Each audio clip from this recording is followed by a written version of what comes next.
Okay, let's keep the show moving right along for our next comedian. Please get up for the very funny Miss Priscilla Beissel.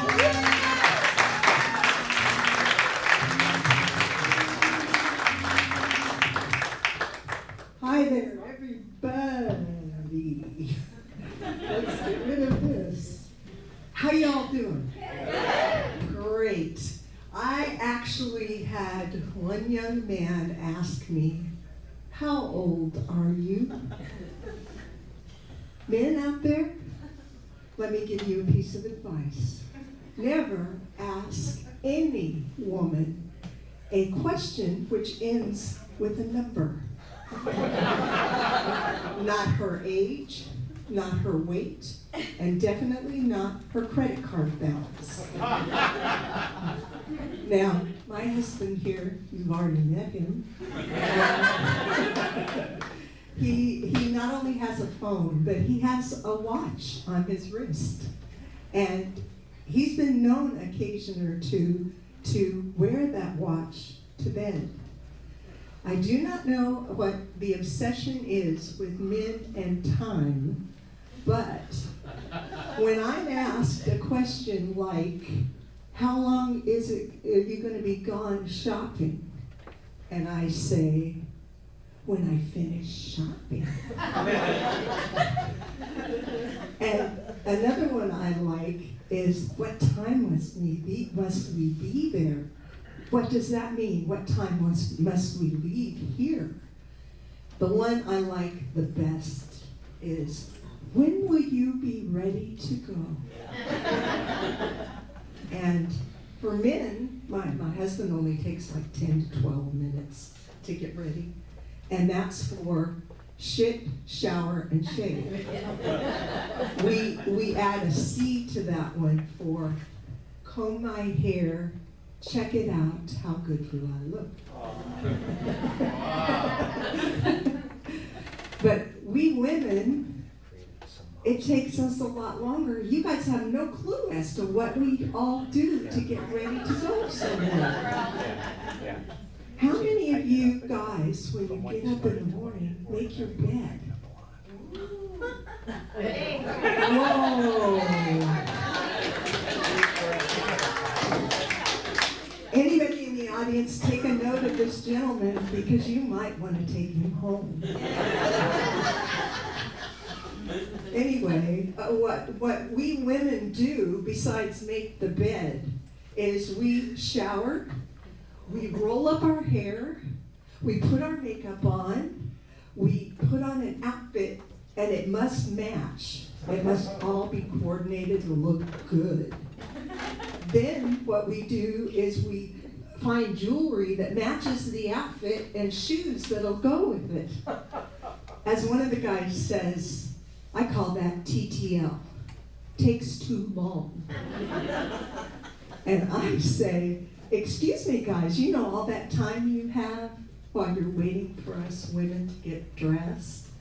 How about this? Use your creative side and think of all the wonderful things you could say when your wife is totally dressed and ready to go. Wow, don't you look good? Wow, I love your hair fixed that way." Or, "That outfit looks fantastic on you." I can guarantee you the rest of the day will be the best day you ever spent. Now, I have a granddaughter that my son and daughter-in-law are teaching how to use the potty. And it takes me back in time to when my kids were taught potty trained. Back then, we didn't have disposable diapers. That sort of tells you how old I am. And we also didn't cram the landfills with all of them either. But I got 2 potty chairs and I got 2 drinking wet dollies. And the dollies had pants that you pulled up on them, and you could also give them a bottle with water. And I taught the boys how to teach the drinking wet dollies to use the potty. We had lots of treats and lots of drinks, and by the end of the day, they were potty trained. was awesome. Now I'm thinking to myself, does my son still have that drinking wet dolly that he could use for his daughter? And as he gets it out of the closet, his wife says, "What's that? Where did that come from?" And he says, "Oh, we taught this doll how to go to the bathroom." Really? Now, my husband taught me how to play golf, and you must remember that the word patience and my husband's name, Dick, have never been said in the same sentence. So I can honestly say that this is a game that's really interesting in that it was created by the folks who think that music comes from a bagpipe.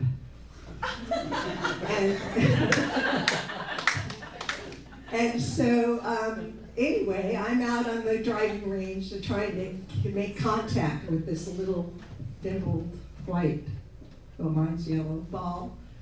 And lo and behold, after 100 balls hit on the driving range, 30 out of the sand trap and 50 on the putting green, I get to go out and play a round of golf. How exciting is that? So I place the little ball on the tee and say a prayer. Lo and behold, that ball, eureka, goes straight down the fairway. I couldn't believe it. I was in shock. The next time, when I hit the ball again, what happened? I couldn't believe it. It was the worst hit I've ever had in my life. And I'm going, oh my God, I just hit that ball and I'm standing so close to it that I can't take but a couple of steps. Then lo and behold, the third ball I hits a freaking tree and lands in the water hazard. Now, I can tell you that brand new golf balls, this is a tailor-made, and I'm not soliciting for tailor-made, but I honestly believe that they are magnetic, and that the bottom of every water hazard has a magnetic field to it.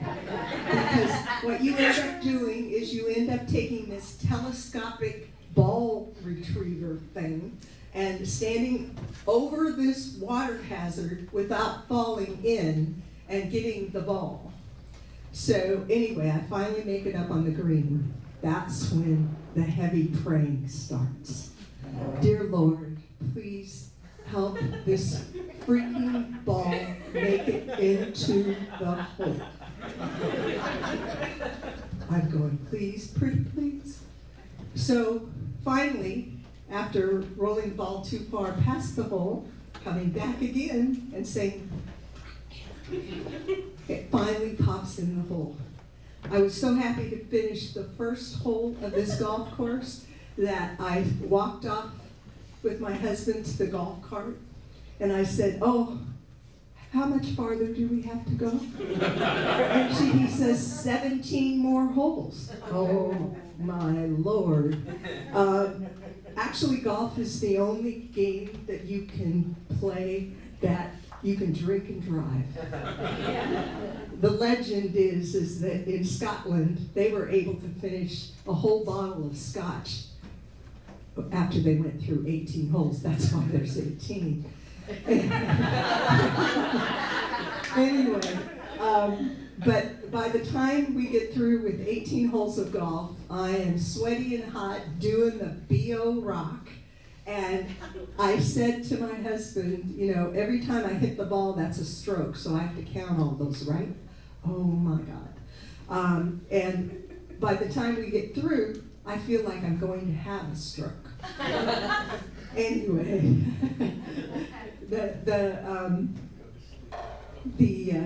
thank you.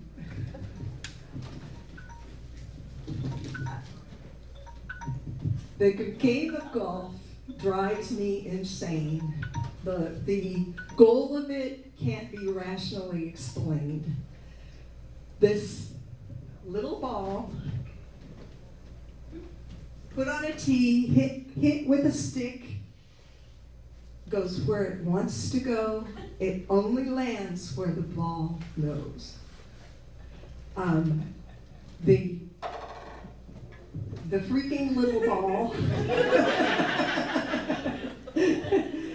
the freaking little ball likes to play hide and seek, laughing gleefully. And when I finally get a chance to hit this little ball, it has lots of grass on which to fall. Once the ball is hit, then it ends up falling in a creek. It ends up going in the sand. It goes to into a ravine, and the spot it chooses, it can't be seen. And I would love to be able to say it has, let's play in the fairway. That's the best place to be. But this little ball loves to torment me. Thank you.